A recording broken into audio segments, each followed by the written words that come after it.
Want to achieve network marketing success? Then you're in the right company. Hello, and welcome to Leave Nothing to Chance, hosted by networking marketing giant, John Solleder. Learn everything you need to know about the network marketing space from somebody who's actually done it. Join us every week for front row seats as we feature some of the finest and most successful personalities in network marketing. Leave nothing to chance. Join us now. It is my privilege to welcome for the second time Mr. Gian-Carlo Torres from Atlanta, Georgia, ripping it up since we last talked. He rank advanced in his company once. He's about to do it again.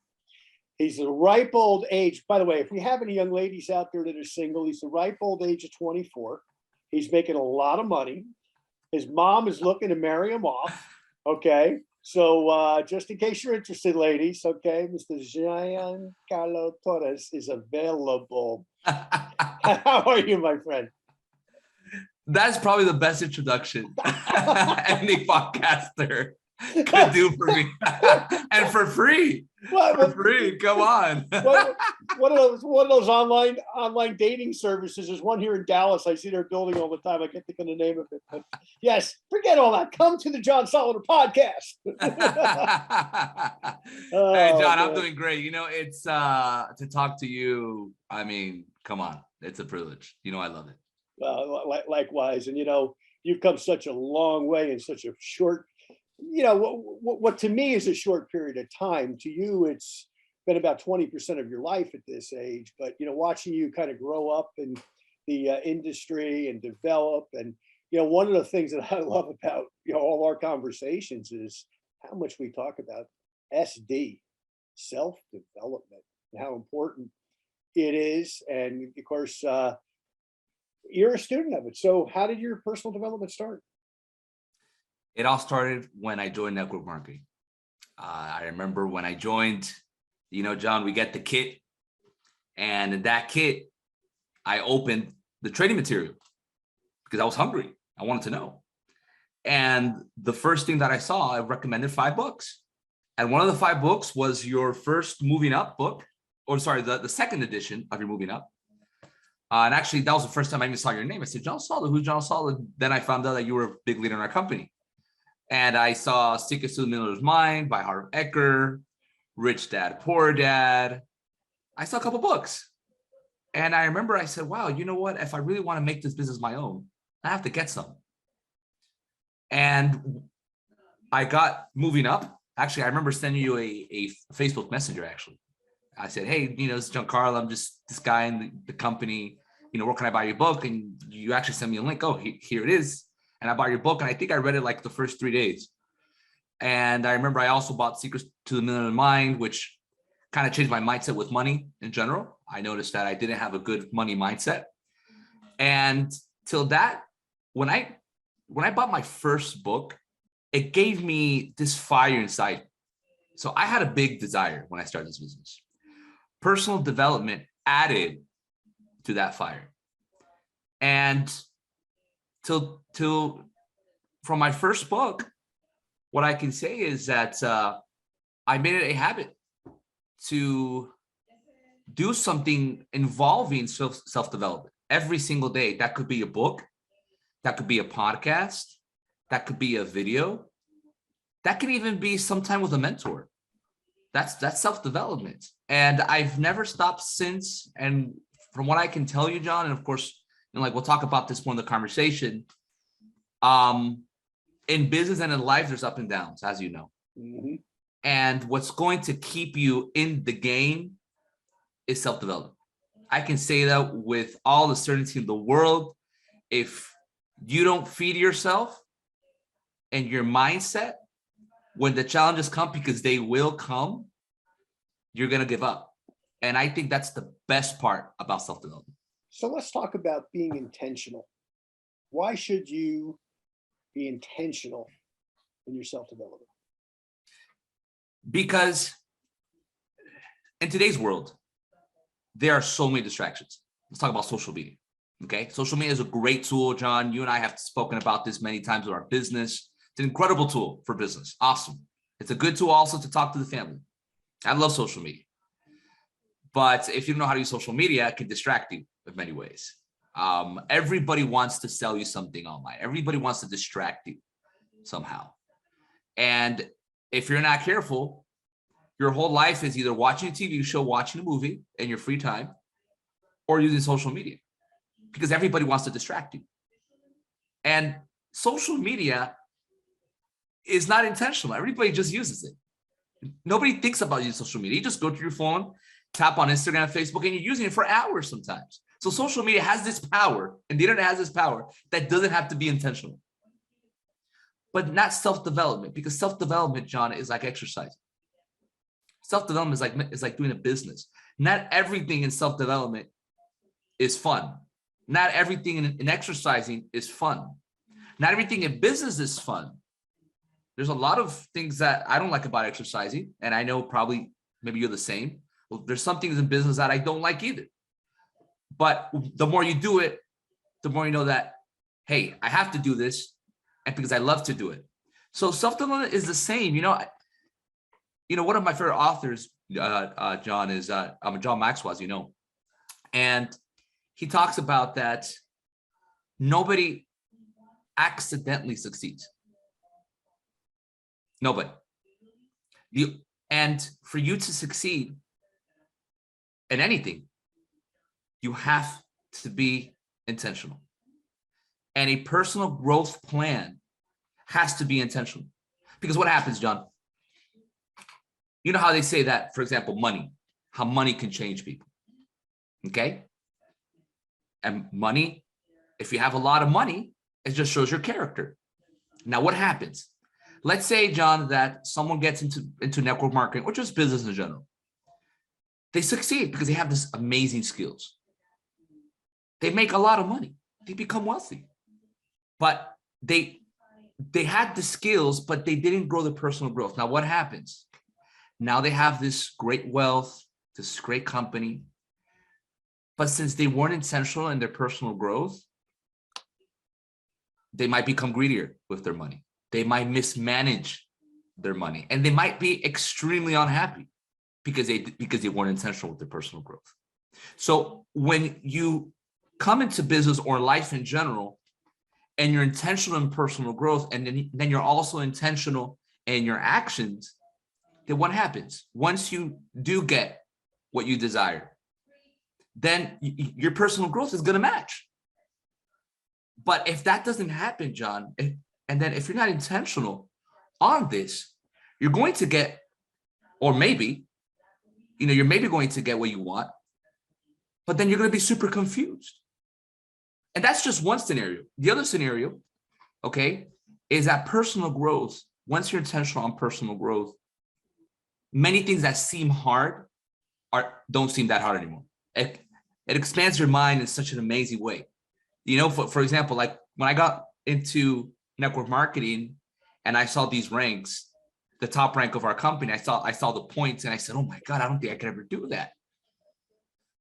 The more I studied, the more I was intentional about self-improvement, the easier it seemed. Not that it's easy. Let me be clear, it's not easy. But now self-development is expanding my mind. Like a rubber band, right? A rubber band is only useful when you stretch it. That's what self-improvement does. So now I see those ranks, I'm like, you know what? With work and a cultural attitude, I can achieve all of that. Now, if it weren't for personal growth, I would have never come to that conclusion. Well, you're so right. I go back in my own experience with Jim Rohn, and only ever had a chance once, I think I shared this with you, to spend real time with Jim, real time over a meal, where you really, you kind of, it's different than you're talking to somebody, in a hotel room with thousands of people there, and, you get 30 seconds to talk to them, and you think you had a conversation. You did, but you didn't. It's different when you're sitting down and you're actually having a meal with somebody. And I'll never forget, there's so many things that Jim said that just made so much sense. It still do make so much sense. And Jim's gone a number of years now. But, for example, just based on some of the things you just said, you can't pay somebody to do your push-ups. The richest man in the world right now, I think it's Elon Musk. It might be Jeff Bezos. I mean, they're both up there. But either one of those guys, they go to the gym, no matter how much money they have, they can't say, hey, buddy, come here. Here's $100 bill, do 100 push-ups. I get the benefit. No, they got to do the push-ups. And that's the same thing with self-development. You can't pay somebody to teach you self-development. You have to spend the time in the books, on the podcast, reading the material, making your notes. Another thing Jim taught me was, to think on paper. I was pretty good at it already, but when I went to that lunch meeting with two of my colleagues, one of which was the owner of the company I was working with, and very successful, both very successful guys, for that matter. But when Jim kind of chastised all of us for not having our little diaries with us to take notes, not because of necessarily something he would say, but as he referenced it, and I'll never forget this, and don't ever forget this on your end. He said, what if the waiter says something that's that important and you never see the waiter again? He said, that becomes yours. And you've heard me say this in countless trainings, right? Absolutely. Hey, once it leaves that person's lips, it's yours. They don't have a patent on what they say, right? I mean, words you can't patent, right? So to speak. So at the end of the day, that's what happens with self-development. Once you read, whether it's any of the books that you just referenced, thank you for including one of mine in there, but whether it's Jim Rohn, whether it's Tony Robbins, whether it's Zig Ziglar, whether it's, you go back in time to As a Man Thinketh, first of two books I really read on self-development. And as I get older, I don't remember which one it really was, but I remember where I was. And I think I've shared this with you, but I'll share with our audience too. I was in a hospital. I was 17. I was having spinal cord surgery, first of 19 surgeries I've had in my life. Anyway, I was having this surgery, and my father, who was a member of well, I don't mind saying this because maybe it'll help somebody. He was a member of AA, and he had given up drinking for several years at that point in his life, in my life. And he brought me As a Man Thinketh, and he also brought me a book by Dr. Peel, The Power of Positive Thinking. And I don't remember which one I read first. Honestly, you're groggy, you're on drugs, you're been in pain. But I remember two concepts that stuck with me. And I was only 17 years old, by the way, at that time. So I was very young. Two concepts. One was from As a Man Thinketh, that you attract what you are, not what you think you are. Powerful. You want to attract good people in your life, be a good person. To your point, you could have $1 billion, but if you're a terrible person, you're still a terrible person. You could have $3 to your name, and if you're a good person, you're still a good person, right? And that's kind of what you're really saying there. And then, of course, the other thing with Peel's book was the idea that if you think you have problems, go down to the local nursing home or funeral parlor, and you'll realize you really don't have problems. So anyway, I don't know where we're going with that, but let me ask you this: network marketing has been a place where so many people really started their personal development or self-development journey. Why do you think that is? I was listening to a podcast a couple months ago. Also John Maxwell. I'm just attracted to the Johns, the John Saul, the John Maxwell. When it comes to self-improvement, I appreciate the comparison. The self-improvement world. That's John's everywhere for me. And I remember that he was talking about network marketing. And he said that in his travels around the whole world, he saw one thing and he was fascinated about it. 80%, which is a big number, of most successful CEOs that he met and entrepreneurs, whenever he asked them, how did you start to fall in love with personal growth? They all said because they joined a network marketing company first. And eventually, they left or they built businesses, and then like they built their own thing, which was fine. But all of them, or not all of them, 80% said that they started on self-improvement and network marketing. I think that was fascinating, John. Fascinating. Because everybody in network marketing that I've spoken to actually didn't really read so many books before network marketing. And don't get me wrong, in my family, we've always been readers, right? The Bible, of course, as as our main one, and many other, like publications and all that. But when it came to books like yours, Leave Nothing to Chance, Moving Up, health books, things like that, I didn't start with those books until I came to network marketing. Why? Because I was exposed to it. And that's what network marketing does. You've been in the industry, quite a while. The grandfathers and great grandfathers of the industry, for example, like Jim Rohn. And I think people like Jim Rohn, people like Larry Thompson, they fueled that self-improvement world. And now every single network marketing company encourages that. I can't think about one network marketing company that doesn't encourage self-improvement. And I know it's because of Jim Rohn, Larry Thompson, and many others that encourage that. Because why? It's 80% mindset, 20% skill. And it sounds cliche, but it's not, like I was just talking to my mom today, since I'm a business partners. And I was saying, you know what? I said, the number one challenge I have with my teams, it's not the skills, John. It's not skills. It's not learning the products, not learning the marketing system. It's none of that. It's their mindset. If everybody had the right mindset, our business would be a piece of cake. Piece of cake. But why? It's here. Like, there are people that join, John, the business the same day you joined and quit 2 months later. And there are people that joined the business the same day I joined the business and quit 2 months later. You and me kept going. Why? Self-improvement. That's the best answer. The reason why you've been in the industry for quite a while now, and the reason why I'm doing network marketing is self-improvement, personal growth. If I had not done that, after 6 months, bye-bye network marketing. But why? Because network marketing, they encourage that. And again, it has to be because of the founders of the industry. Well, it's funny that you say it that way, but when I think back, okay, and yeah, you're right, I've been in this a long time. April 1983, I started, as you know. May 1983, I graduated college, and what maybe one of my first self-development or motivational talks, if you will, was by President Reagan. When President Reagan basically said, more or less, and I'm paraphrasing, but he more or less said, hey, the past doesn't equal the future, but if you want to figure out what to do, find a mentor who's going to teach you something that you're really interested and passionate about. Well, I had already been in network marketing for 30 days when I heard the president say that. And when I heard him say that, it resonated with me so much that I went from sitting in the back of my chair with my arms folded to the front of my chair. I was hanging on every word at that point going forward with what he had to say. And then about 30 days later, I'm in Hartford, Connecticut, and I hear Larry Thompson say, for things to change, you have to change. And for things to get better, you have to get better. I wasn't going to hear that at 891 Manhattan Avenue in Westwood, New Jersey from my parents, because my parents' view of the world was very negative. Okay.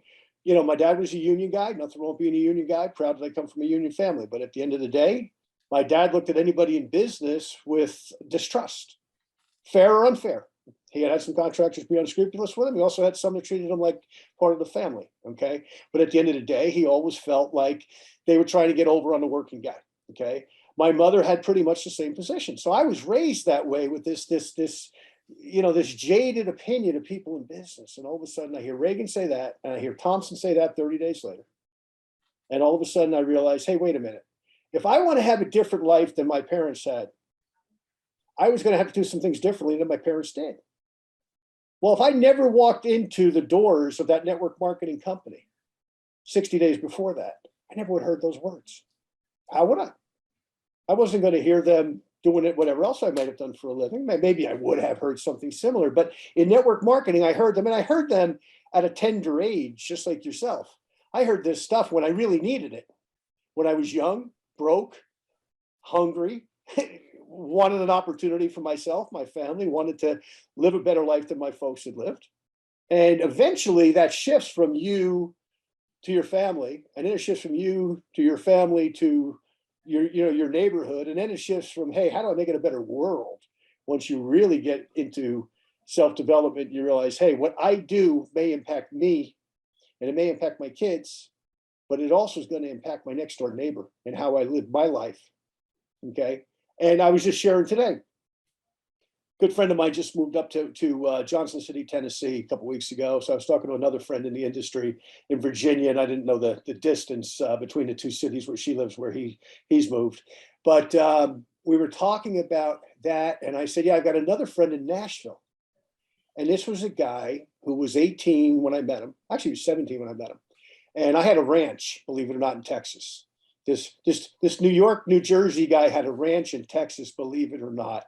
19 acres. That's another podcast. That's a whole other podcast. The Agricultural Hour with John Solleder. I even had goats on there, believe it or not, because Wow, I got a I had tax no deduction. idea. Oh my God, you have no idea. Farmer John.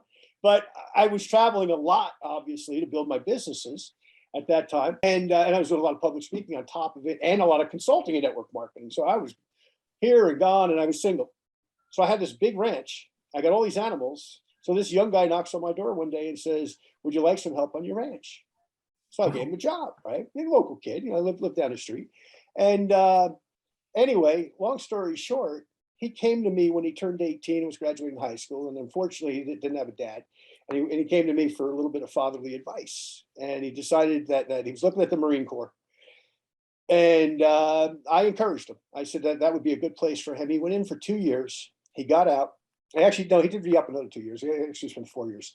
And my wife and I had dinner with him and his now wife in Hawaii a number of years ago. And one of our incentive trips with the company I'm still with, believe it or not, was to Hawaii. Anyway, so long story short, he now owns a number of computer businesses, Wow. a number of retail stores. Him and his wife have started a vineyard, believe it or not, with their kids. And what does he attribute that to? Not only conversations with yours truly, but the self-development books, the Think and Grow Riches, the As a Man Thinketh, the other things that I put in his hands and said, take this home and read it, take this home and read it, take this home and read it. He graduated high school. What did I do? I gave him 10 books from our friend, Dr. Tracy Jones's company. That was then her dad, the late Charlie Tremendous Jones's company, for him to read. I could have given him money. He would have bought beer with it. Okay, I could have given him a lot of things, but I gave him self-development. And that young man today he's no longer a young man, he's pushing 40, but he's super duper successful. Why? Now he's not in network marketing, but he got the food that I got in network marketing that I shared with him, helped him to go on and not only build a successful family and brand, but he's a taxpayer, he's an upstanding member of his community, he's done some great things with his life. That's the thing about self-development, that it transcends network marketing and it goes to all those other important aspects in life, whether you're, coaching Little League soccer there in Atlanta, which I know you're probably going to be bound to do at some point with your soccer background, or whether you're coaching wrestling or judo, like I still do from time to time with youngsters here, where they're developing, well, they're not just developing their bodies, they're developing this, more importantly. So anyway, I'm getting off track here a little bit, but no, but you're right. And I have to mention something that you said, and I think it was the first aha moment for me in personal development. It was what Jim Rohn said. If you want things to change, you got to change. If you want things to get better, you got to get better. I'm not sure if Larry started that. I don't know who really started with that, but the whole point was that the first time I heard it, it was from Jim Rohn. And I remember in my personal growth in my business, I had planned an event with one of our leaders in our company, big leaders. And the first time it didn't turn out too well because I was actually living in Florida by that time. We traveled to Atlanta, funny enough. And there was a big storm that day, big storm. And basically no one came to the meeting. So I was bummed, very bummed, because I was like, man, I brought the big leader of my company. Nobody came, but there was a circumstance. There was a big storm and a tornado watch, actually. So of course, nobody wanted to drive to the meeting. Okay, first time. Second time, in Jacksonville, Florida, he calls me again. He says, hey, you want to do a meeting? Let's do a meeting. I would say, John, maybe 50 to 20 people confirmed to show up. I was still really new in the skills and the writing skills.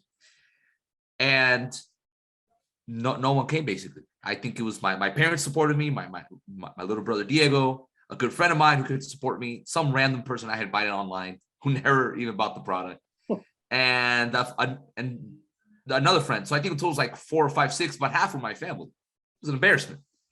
And I remember, John, that was the hardest day in my network marketing career, hardest day ever. And I remember, event's done. I go home. My parents are like, hey, don't worry, it happens. And I'm so sad, John. And I remember I asked this to myself, and I think it's the most daunting question any entrepreneur can make. And the question is, am I good for business? Am I cut to be an entrepreneur? I think that's the scariest question ever. And I remember that even though I asked myself that question, right after I asked myself that question in my subconscious, what was ringing in my mind was, for things to change, you got to change. For things to get better, you got to get better. That was in my mind, John, that day for 500 times. And I understood, you know what? I'm lacking in this skill, maybe on the skill of hosting events. I'm lacking in the skill of preparation, but it's something that I can get better at. I can change. I can get better at this. And after that day, I said, you know what? I'm going to get better. I'm going to get better. And since we've grown a big business, as you know, but if it's not because I would have heard what Jim Rohn said in that podcast, what have I stayed in the business? I ask myself that question all the time. What have stayed in network marketing? John, maybe not. And that's incredible. Just a quote can change your life. And that's what personal growth does. I want to share that. Wow, that you're 1,000 million, 10 billion times right on that. And I'll give you two examples that come to mind. Two people I've interviewed, two guys I consider friends. Dan Catto. Dan Catto, there's a freeway, the Canadian people will know, though, the Ontario people anyway will know this. The 401 freeway runs basically throughout the province of Ontario. That's about an 800-mile long road, big province. And Dan went down to do a meeting for a guy who promised he was going to bring at least 100 people to the first meeting. And Dan was new in the business, and he's a lot older than you are now. He was in his mid-30s. He was new in the industry. And he went down there, and it was a nice February day. A nice February day in Canada means it's not snowing. The sun's out, right? So he goes down there in the daytime, and this guy's promised all these people. He gets down there. Now he's paying for the hotel room. He's paying for gas. Yep. And at that time in his life, he's broke. Yep. So just to pay for the gas, probably it's about a 4-hour ride, probably $50 in gas round trip, right? So he drives down there, and needless to say, it gets to be about 8:30 that night. It's a Saturday night. He realizes there's nobody showing up, including the guy, by the way, who's bringing him the check to get started and 100 people, right? Like, at least if the guy showed up and came in, he would have felt better, but nobody, not a soul. And he gets back in his car and he starts driving back to Toronto, and it starts to snow. And when it snows in that part of Ontario, you can't see. They call them whiteouts. It's like it's like all you see is white in front of you. It's very, very dangerous. So he pulls off the road, goes to Tim Hortons, has a cup of coffee, and just says, "This isn't for me. Okay, I'm gonna, comes Monday, I'm gonna look for a job." And once again, something in his self-development, because he's a student of self-development, what you're talking about. He's a student. He's read the books. He's done the work, and decided not to quit. Well, today he and his partner are the #1 distributors in the company that they're in. 1.5 million people in their downline around What a the story. world. 1 million. What a story. And he was done. He was done that. He told me, he said, "John, I was done that night." He said, "I was just, that was it. Going to get a job, and give up on my dreams." But thank God he didn't. And hey, 1.5 million people later, he's helped. And Larry Thompson, you mentioned Larry Thompson, my mentor, my dear friend here in Dallas. And Larry was in El Paso, Texas. And this is way back in the late 1960s. And Bobby DePue was running the company that Larry was with, who was Larry's mentor. Jim Rohn was in that company, and so was Les Brown, for that matter, in that company. And a lot of other guys that you've heard of, and I've heard of, some that passed before I even was in the industry. I mean, just legends in the industry were in that particular company. But anyway, Larry was sent down there by Bobby. And I think it was the 58th person he talked to on the telephone that actually showed up. And I mean, to the point where, he uses the reference tears on the pillow. He's talking to his wife back in California. They had, I guess they had their 2 daughters at that point. So, he's got a young family, making no money. He's in El Paso, Texas, doesn't know a soul, doesn't even know somebody to go out and have a hamburger with. And he was done. Same thing. What if Larry Thompson had given up? Think of the influence that guy's had over not only me, but Jeff Roberti and Dan Stamen and on and on and on. Dan McCormick, so many of us that he influenced. So, we think it's about us. And in the moment, it is about us. In the moment, it's, I'm done with this. I quit. I'm going to do something else. I don't need this aggravation. I'll go work at Starbucks or Walmart, or I'll just do something that somebody paid me. But if you don't give up like you didn't at that moment, look at what you're doing. And you haven't even started yet. I mean, you haven't, man. I mean, you're doing amazing stuff, but you haven't even started yet, kid. You know, like 24. I mean, you're just starting this process. Think of what it's going to be when you get to this stage of the game, and you look back and you say, "How many lives did I change for the better?" But it all goes back to self-development, because you're doing the work. I see the growth in you every time we talk. Because Wow. one thing Thank you, I John. know, Thank you. one thing I know about you, every time we talk, here's what I'm reading, here's who I'm listening to, right? Do you know this guy? Do you know that guy? I mean, that's how the growth comes, is to be that sponge, you know? Way back, Tommy Hopkins, Tom's had a little bit of influence in our industry, but he's really more in the real estate world. But I went to see Tom this is back in New Jersey, when I was about your age, actually. I may have even been younger. And I'll never forget this. And I'm 6'3". Tom's, he may not like me saying this, but Tom's a short guy. He's about 5'6", right? And he was coming out of the men's room, and I saw him. And here I am. I'm paying money to be at his seminar. And I'm like, that's Tom Hopkins. So I go up and I'm like, Mr. Hopkins, my honor to meet you, sir. Right? We shake hands, and we get talking. And it's just him and I. For about 2 minutes. Nobody noticed that he was there, right? So it was like I had this captive audience with him for about 2 minutes. And at the end, he said, "Let me ask you something, son. What keeps you up at night?" I said, "I have a fear of talking to people." And he said, "Okay." He took out his business card. He wrote on the back of it, "Do what you fear most." I don't know what's happened to that card, but at least for the next 15, 20 years, I had that card in my wallet. When I finally made it to the point where I was proud enough of myself, I wrote him a letter to thank him for that. He wrote me back and he sent me a new album that he had done, you know. And what you're going to find with most of these guys in self-development, women in self-development that write about it, they really are good people. They really do care about humanity. They want to see people grow and do well with the information that they share, you know. So let me ask you this. How has this shown up maybe in your personal life the last couple of years? Not so much your business life. We know how it's influenced that. What about your personal life? I think when it comes to failing, you know, there are some things in our lives personally that we fail, of course, all the time. And the more I realize this, the more I realized that when I was younger, I didn't see failure as my friend. I saw it as my enemy, which is why I was scared to try many new things, because I was scared to fail. And my personal growth, of course, as you know, John, we talk a lot in the self-improvement world on failures and how to see failure as your friend. And actually, the first time I ever read that was in your book, Moving Up. And then I bought John Maxwell books and others. The first time you even heard of failure, your friend, was in your book, Moving Up. And that resonated with me. Once I studied about failure, everything just started to change.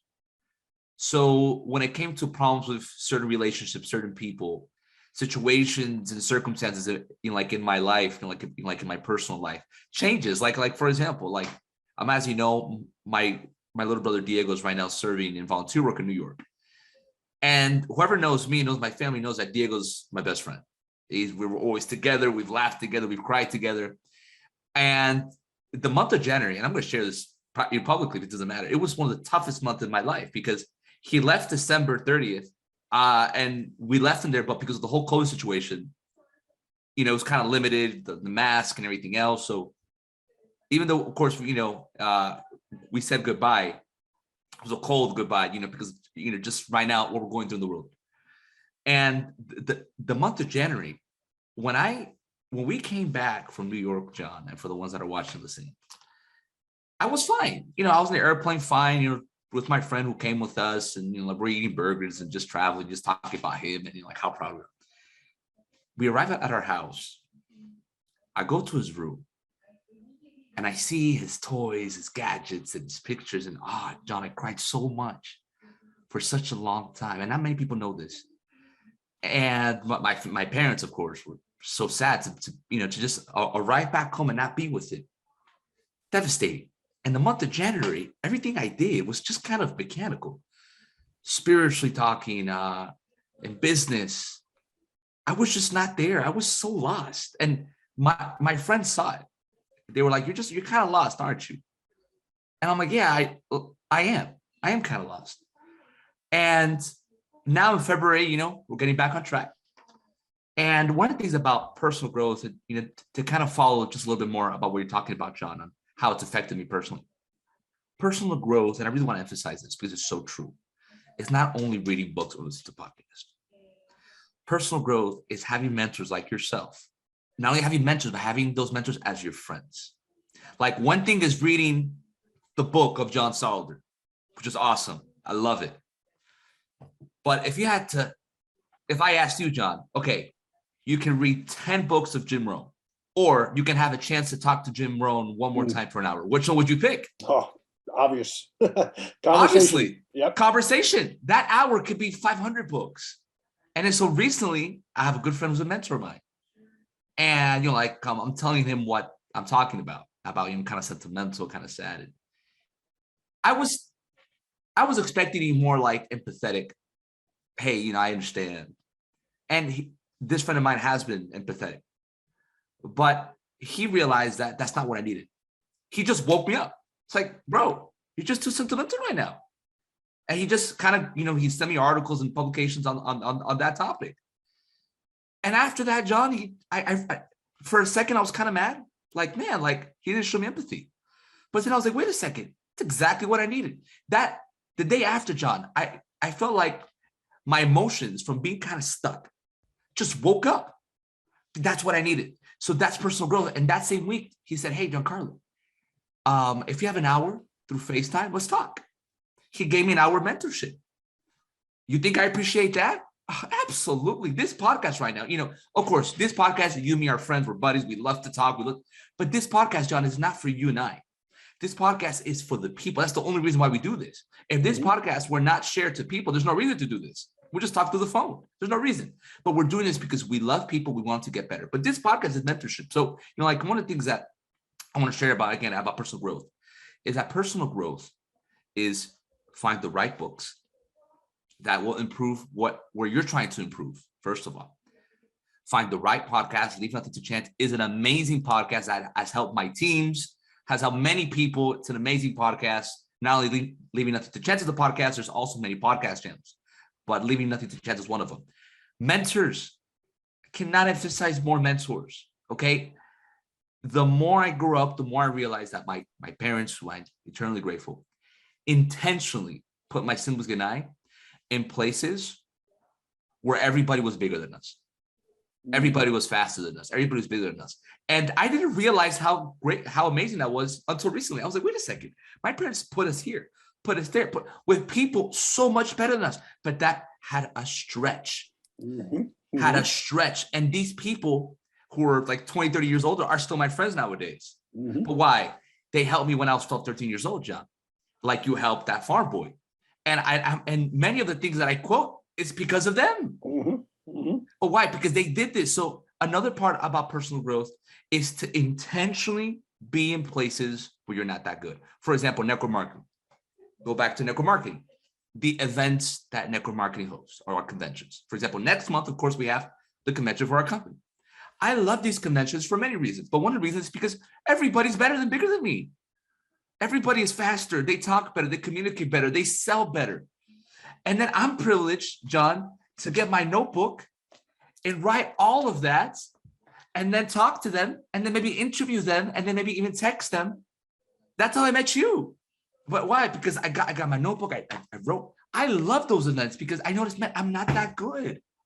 But I love that. I love it. That's one of the keys of personal growth. So books, podcasts, love the podcast world. If podcasts are popular now, John, as you know, for the ones that are watching, they will be 10 times more popular in the next 20 years. Okay. Joe Rogan. Okay. Probably the biggest podcaster right now. He started podcasts like you. And now, because of many controversy, which, we're not going to talk about that, but for many reasons, they want to put his podcast down. But the whole point about all the story is that Spotify offered him $100 million to buy his podcast channel. And that's just the beginning. So podcast world is going to grow in the next 10, 20 years. Then we have mentors. Find a way to talk to mentors. And for me, one of the best ways is network marketing. It's one of the best ways to find mentors for free is network marketing. And be in places and events where people are bigger, better, and faster than you. You do those, I think it's 5 things I just mentioned. You do those 5 things, there's no limit. So your parents didn't just put you in some sport where everybody got a trophy? You mean your parents actually made you compete? Wow, because what did that prepare you for? The real world? Because, you know, it as a parent, as somebody who's been around sports, been an athlete his whole life, okay, been around sports, coached sports, it always gets me crazy today how people think, well, if little Johnny or little Susie doesn't go to practice, but they still deserve a trophy. Well, what do they deserve a trophy for? Showing up? No. Okay. Now, if, and we got away, and I'm getting off track here for a minute here, but I want to digress because I got some other direction to go with you here in a minute. If little Johnny or Susie don't do the push-ups, right? But the other kid does the push-ups every day. And then they compete against each other, and the kid that does the push-ups smokes your kid. Your kid deserved to be smoked. And what your parents did was say, hey, you're not the prettiest, the best, the brightest, but you can be better than where you are. You can be the best version of yourself. Let me show you people who are better than you, whether at this juncture of your life, be it athletically, be it intellectually, be it scholastically, be it in business. And that's how we grow. Okay. And we've gotten, not only in America and throughout the world, we've gotten to this place where, you know, we don't want to offend anybody. Okay. And that's not what I'm trying to do here, folks. But to grow, you're absolutely right. You got to be in an environment where people are going to push you. You know, for example, Saturday night, I had the opportunity here to go to a wrestling match, an international wrestling match, where we had our U.S. Olympians wrestle the world, basically. And I was looking at some of these young men I've known of them. I don't know them. In another time and place, I knew a lot of Olympians and such, but I didn't know these particular guys. But in that building, you would have appreciated this. We had, let's see, a Kendall Cross Olympic champion, 1996. Tom Brand's Olympic champion, 1996. Bruce Baumgartner, 2-time Olympic champion, 96 and 84, and then 2-time medalist from my home state, New Jersey. Jordan Burroughs, who's still wrestling, Olympic champion, 2016, I think it was. Kyle Snyder, our youngest Olympic champion in history, okay, at 19 years old, won the Olympics a few years back. And I'm forgetting some of the other guys. Helen Maroulis, the first female Olympic champion from the United States wrestling. And here's what I can tell you about all of those people. And I don't know any of them. I know Baumgartner and the old guys, but the younger guys, I don't know them at all on a personal level. But here's what I can tell you. If you took all of them and put them in a room, their parents did what your parents did. Oh, wrestle the kid was bigger and stronger. And yeah, he's probably going to kick your butt. You're probably going to lose. But that's okay, because that's how you're going to grow. And all of them went on and became phenomenal in their sport, and they've all done well in life and in business and in coaching and everything else. So whether it's, and I'm using wrestling because it's in my mind from 2 days ago, that's how we grow. You don't grow being with people who aren't wanting to grow with you or grow themselves, right? You got it. You look at our minds, and I read a lot about the brain, and I know you do too, and we talk about this from time to time, but our brains at best, the best number I can find, and there's different numbers, is we use about 16% of it. Now I got to believe guys like Einstein and maybe Elon Musk, you know, contemporary on this planet now, and a few others, certainly some great scientists and such, they probably use 17 or 18. But that still means that the majority of the brain is not used. And I believe, and I love your opinion on this, when we challenge ourselves with self-development ideas on a consistent basis, whether we 100% agree with them verbatim or not, because sometimes you read stuff, as you know, that you go, whoa, I don't know about that. Right. Maybe it goes against the grain, so to speak. Maybe it's new information, okay? How we challenge ourselves gets that brain to grow. Yeah, you It's, got it. it gets that gray matter or white matter or whatever's up there. I think it's gray to grow, to expand. Right. You used the example before of the rubber band. Right. The rubber band's meant to stretch. It's not meant to stay the same way. Jim Rohn used to say, those kindergarten desks are made very short for a reason. You're supposed to outgrow them. You shouldn't be in high school and still not be able to, count change, for example, or write an intelligent sentence to people. So love your thoughts on that. How do you grow that mind and push yourself, whether you 100% agree or not with every single thing that you read, but to constantly be challenging your mind, your capacity, your brain to get it to be bigger and better? Absolutely. Absolutely. And the greatest part about what we're talking about is that in the next year, we're going to have 500 more things to share on this topic. At least. At least, maybe at least. So let me ask you something else here, because this has happened to me, and it's funny because it's just in the years that you and I know each other that this has happened, right? Where I made some health changes, as you well know. Yep. And I became a student of self-development, not so much in the business sense, although it's all business at the end of the day, but started to study people that in alternative health spaces. Okay. For example, Wim Hof, who I talk about a lot, the Iceman, who I'm listening to him early this morning, and he wants to reach 1 billion people with his message in the next 5 years. Well, that's a big, hairy, audacious goal. Will he do it? I don't know, but he may do it. If anybody can do it, that guy can do it. But him or some of the other people that we've talked about. But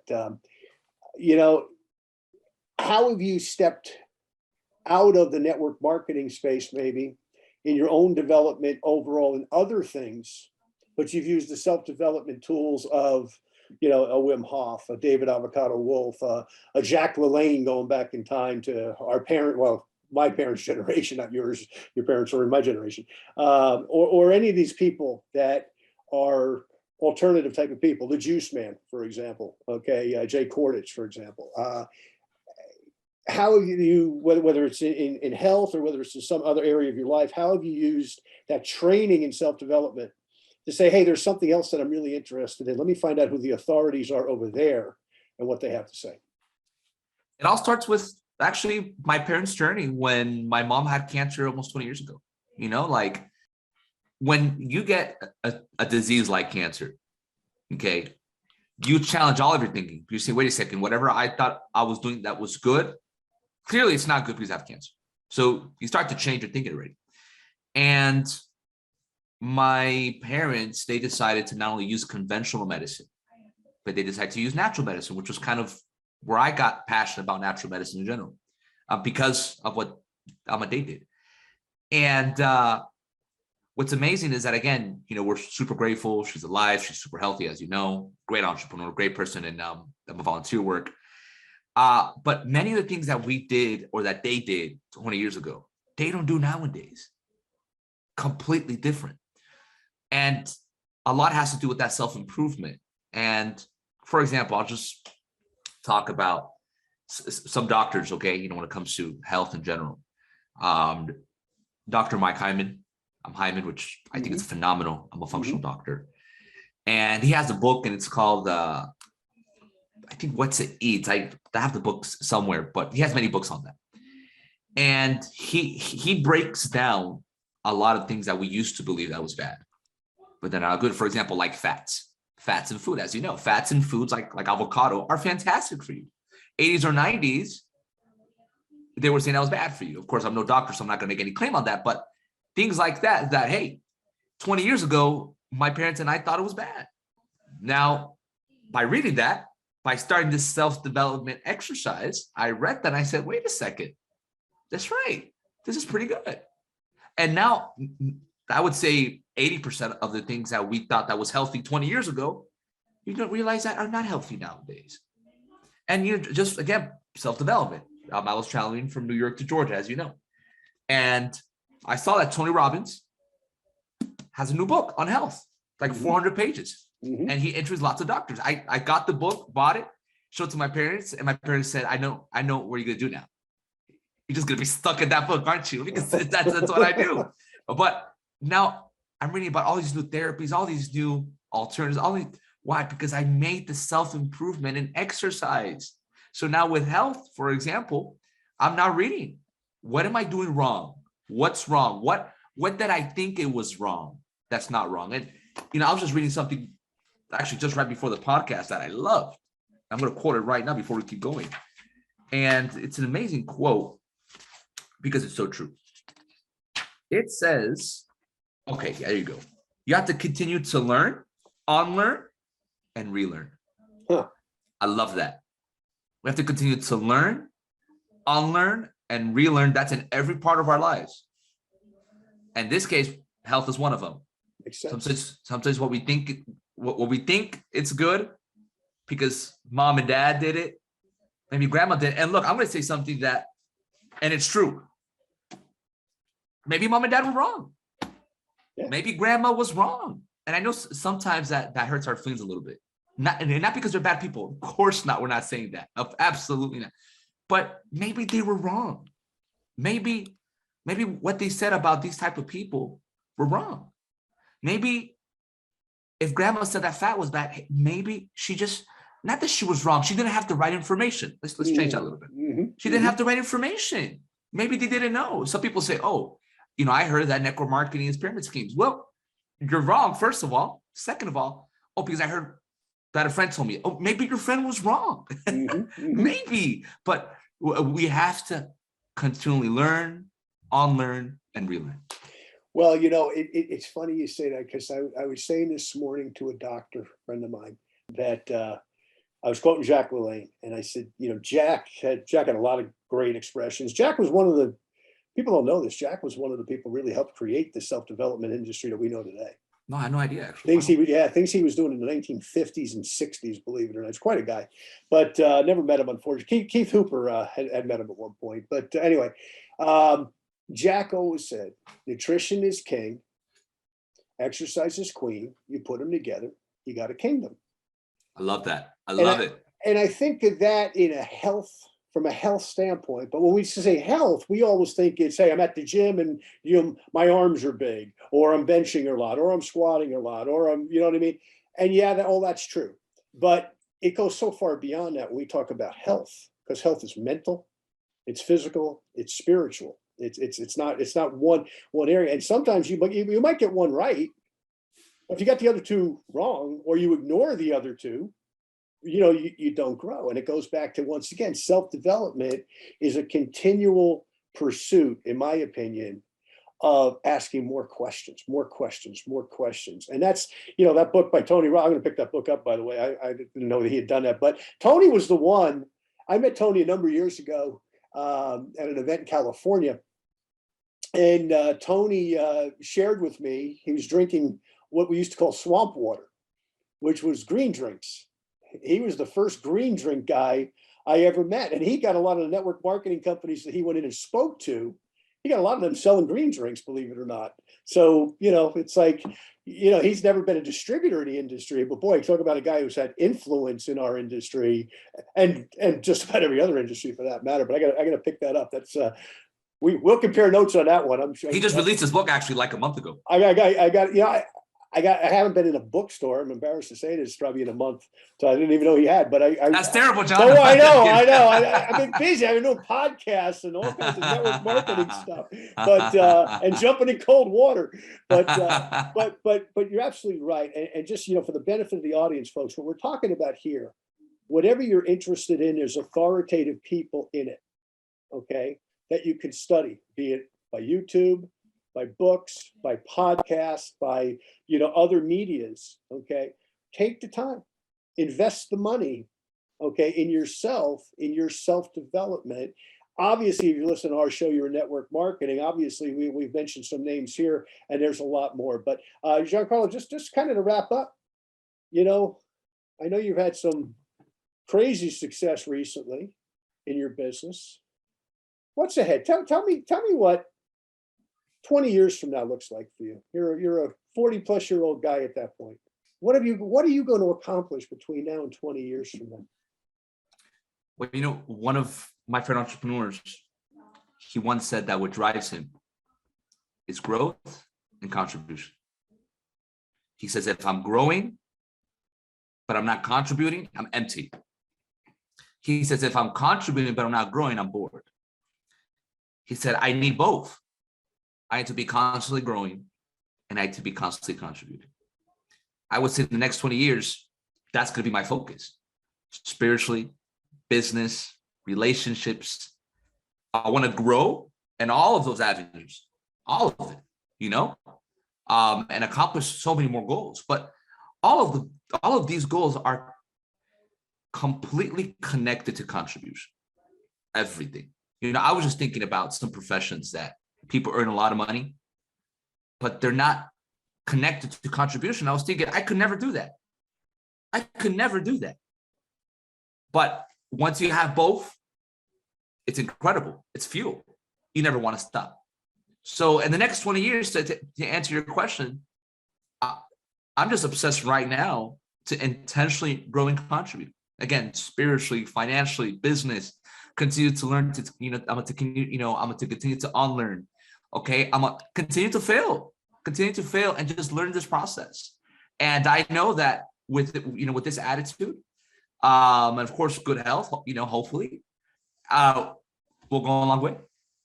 Well, you mentioned relationships, and I value the one you and I have had these last few years. Yeah, me too. And watching you grow and grow and grow, not just grow your business is growing very nicely, but you, I mean, from a 19-year-old kid basically out of high school to a 24-year-old man, leader, not only in your company, but I know in the practice of your religion. I know you're a leader there as well. I know you spend a lot of time there. You've got so many gifts and tools to contribute to the world, but somebody shared this with me the other day. This is the value of doing podcasts. Boy, you get everybody else's good stuff. They say, John, what's the most important ship? And you start thinking, I don't know, you know what I mean? Like the Titanic. I'm thinking like in history. They're like, no, the most important ship are relationships. So I had to share that with you in the audience. So, hey, folks, it's yours now. Put it in your notes, right? Gian-Carlo, man, always a pleasure, my friend. And I'll give you the last word. Sign us out. For the ones that are listening, I know that, and watching, I know that you want to grow and you want to contribute. And Jeff Bezos, as all of you guys know, said something recent that I love. He said, to be successful, you have to be stubborn in the vision and flexible in the process.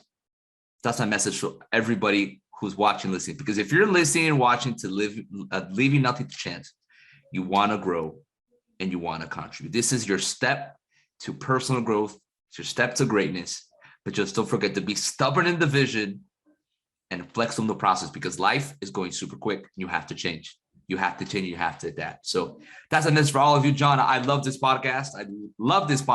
And I hope that many thousands of people get value from it. Well, I'll tell you what, we're going to do this on a regular basis every couple of months, because I know a lot of people that listen to our show.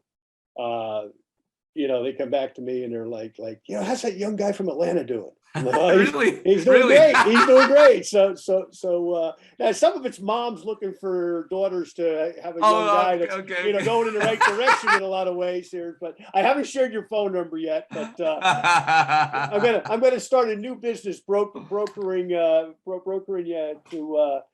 meet all these beautiful young women that want to meet you. But no, really, seriously, people do. People, a lot of our audience, are people that admire young people that are getting into not only the industry, but having an impact like you're having. So keep it up, kid. Thank you, John.